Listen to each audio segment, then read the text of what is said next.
Hi friends, welcome back to haunted hour. ఈ story రియల్గా జరిగిన ఒక భయంకరమైన సంఘటన.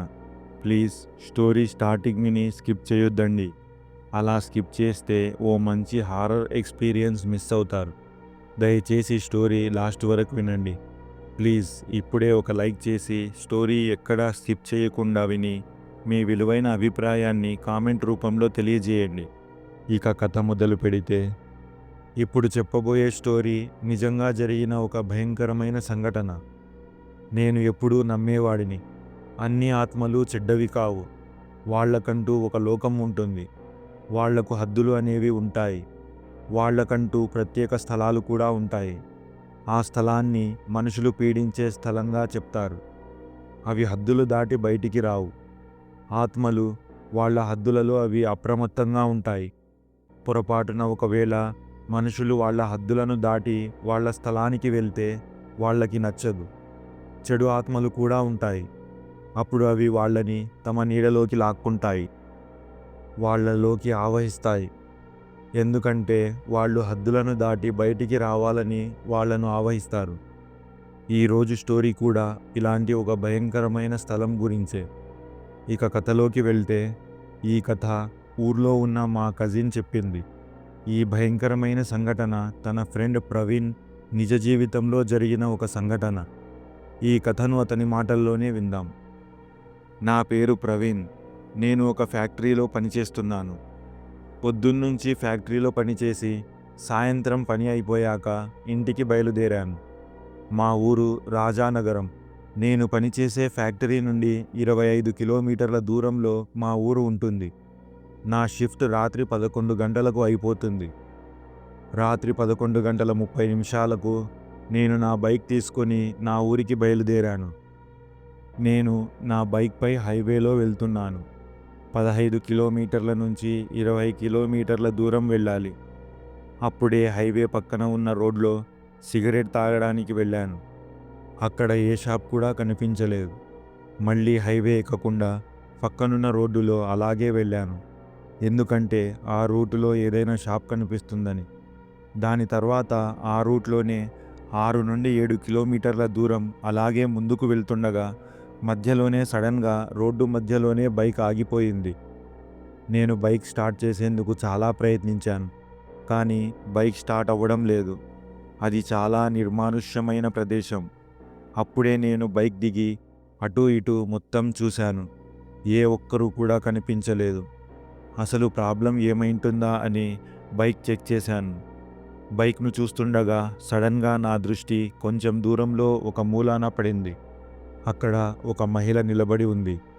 చూస్తుంటే పల్లెటూరులో ఉన్న ఒక మహిళలాగా కనిపించింది. ఆ కట్టు బొట్టు, ఆకుపచ్చ చీర, చేతి నిండా గాజులు.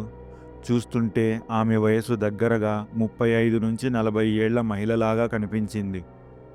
అప్పుడే తను నా దగ్గరకు వచ్చి ఇలా చెప్పింది. నా బిడ్డకు ఒంట్లో బాగోలేదు. చాలా జ్వరంగా ఉంది. నేను త్వరగా ఇంటికి వెళ్ళాలి. మా ఇంటి దగ్గర డ్రాప్ చేయండి.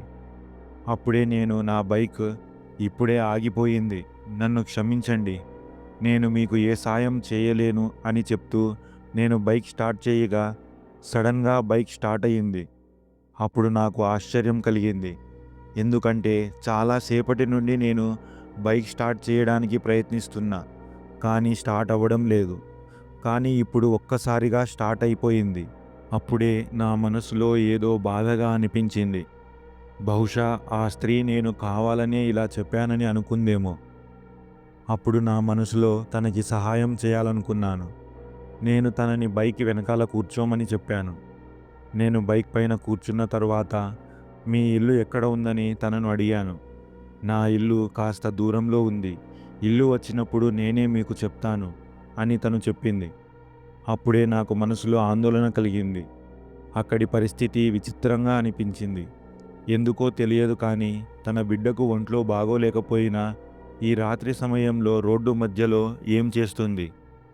ఇంకోవైపు నాకు తన పరిస్థితి చూసి బాధగా అనిపించింది.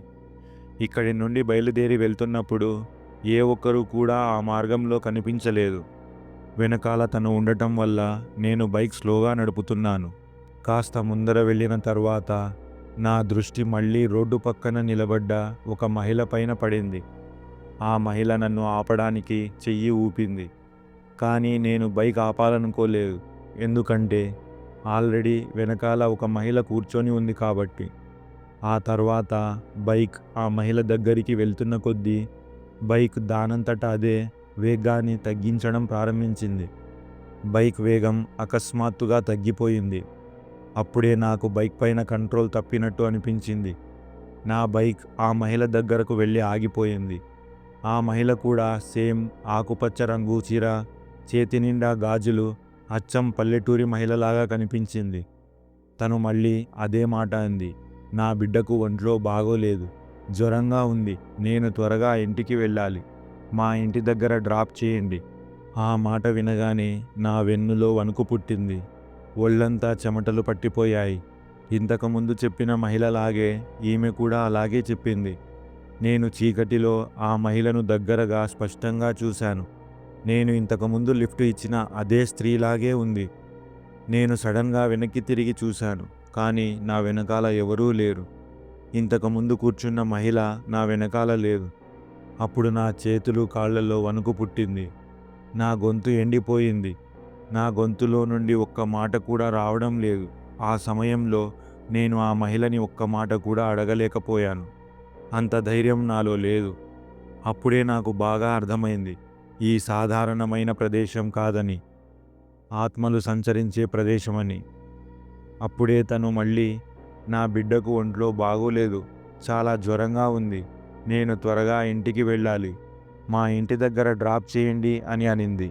కానీ నేను అప్పటికే చాలా భయపడి ఉన్నాను. నేను బైక్ స్టార్ట్ చేయడానికి చాలా ప్రయత్నిస్తున్నా, కానీ మళ్ళీ స్టార్ట్ అవ్వడం లేదు. ఆమె తనంతట తానే నా వెనకాల బైక్పై వచ్చి కూర్చుంది. ఎప్పుడైతే తను వచ్చి బైక్ పైన కూర్చుందో అప్పుడు నా బైక్ తనంతట అదే స్టార్ట్ అయిపోయింది.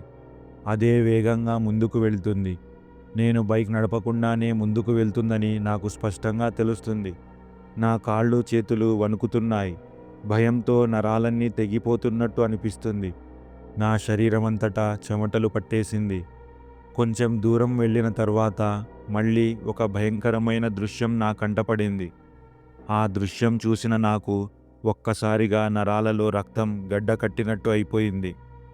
ఈ భయం అసలు నన్ను ఊపిరాడనివ్వడం లేదు.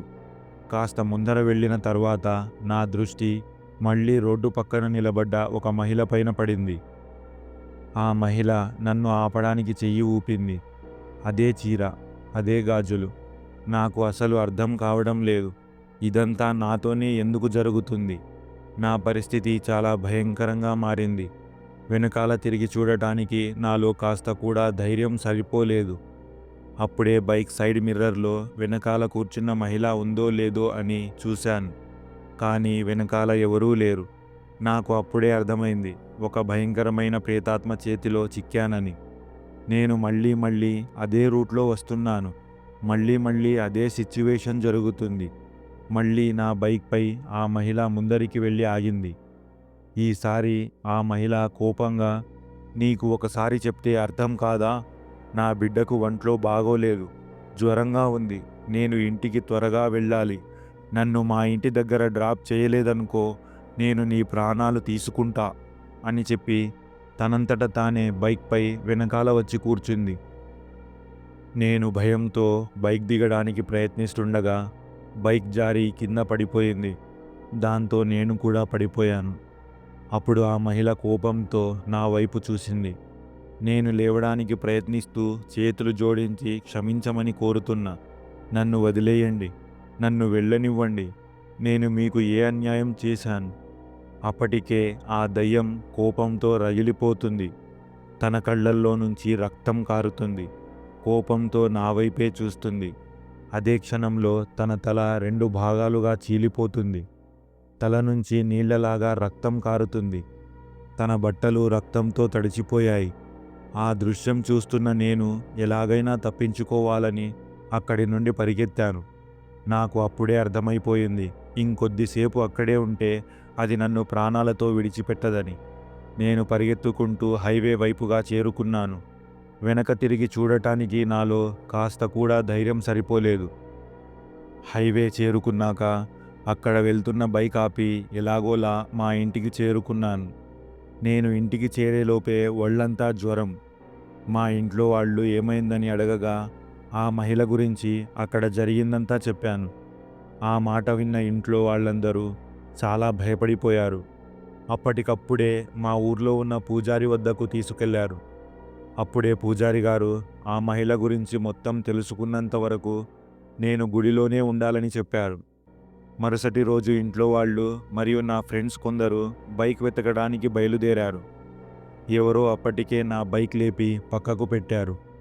మా అమ్మ నాన్న ఆ దారి పక్కన ఉన్న ఊర్లో వెళ్ళి ఆమె గురించి మొత్తం అడిగారు. ఆ రాత్రి నాతో జరిగిన విషయాన్ని వాళ్లతో చెప్పగా అక్కడ ఉన్నవాళ్ళు మా అమ్మ నాన్నతో ఇలా చెప్పారు. ఆ మహిళ మా ఊరికి చెందిన మనిషి. కొన్ని సంవత్సరాల క్రితం తన కొడుకు అనారోగ్యంగా ఉండేవాడు. తను మధ్యాహ్నం డాక్టర్ని పిలుచుకురావడానికి ఇంటి నుండి బయలుదేరింది. తను తిరిగి వస్తుండగా ఒక ట్రక్ తనను స్పీడుగా వచ్చి గుద్దేసింది. తన శరీరం మొత్తం నుజ్జు అయిపోయింది. ఆ దృశ్యం చాలా భయంకరంగా ఉంది. తన తల మొత్తం చీలిపోయి రక్తం కారింది.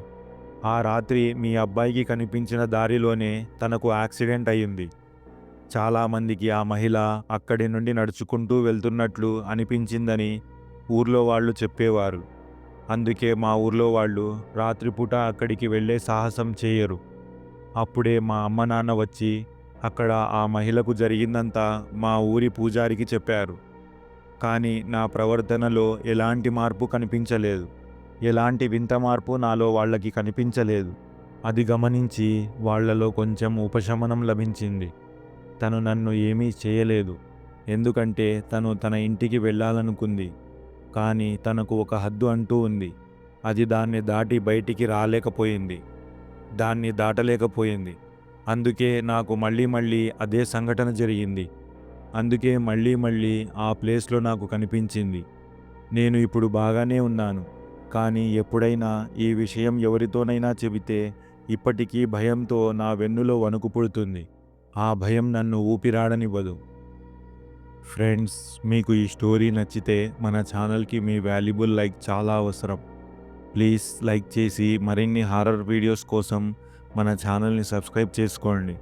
చాలామంది మన వీడియోస్ ఇష్టపడుతున్నారు. అలాగే మా కోసం ఒక సబ్స్క్రైబ్ని మీ నుంచి ఆశిస్తున్నాము. ప్లీజ్ సబ్స్క్రైబ్ చేసుకుని మరిన్ని హారర్ స్టోరీస్ నోటిఫికేషన్ కోసం పక్కనే ఉన్న బెల్ ఐకాన్ని క్లిక్ చేయండి. హారర్ స్టోరీస్ ఇష్టపడే మీ ఫ్రెండ్స్తో షేర్ చేయండి. మీరు ఇచ్చే సపోర్ట్ మాకు మరిన్ని హారర్ వీడియోస్ చేసేందుకు ప్రోత్సాహంగా ఉంటుంది. ఇంకొక మంచి హారర్ స్టోరీతో మళ్ళీ మీ ముందుకు వస్తాను. Stay tune.